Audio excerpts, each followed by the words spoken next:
بسم اللہ الرحمن الرحیم۔ تمام احباب کو چاہیے کہ اپنی اپنی جگہ پر دو رکعت نماز صلاۃ الحاجت پڑھ کے اللہ سے گڑ گڑا کر دعا مانگیں، اپنی حاجتوں کو سامنے رکھ کر اپنے دل کی آرزوؤں و تمناؤں کو سامنے رکھ کر اپنے اللہ سے مانگو۔ اللہ کا در کھلا ہے، اللہ دینے کے لیے تیار ہے۔ تم سب کے سب کمزور ہو، اللہ طاقتور ہے۔ ہم سب کے سب مانگنے والے ہیں، اللہ دینے والا ہے۔ وہ دینے میں کمی نہیں لاتا، لیکن ہم مانگنے میں کمی کر دیتے ہیں۔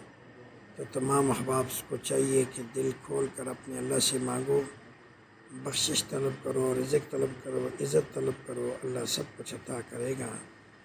اسی اللہ کے سامنے اپنے ہاتھوں کو پھیلاؤ، غیر سے بچو، اس کے در کی اس کی چوکھٹ کے آگے جھک جاؤ۔ اللہ ہمارا حامی ناصر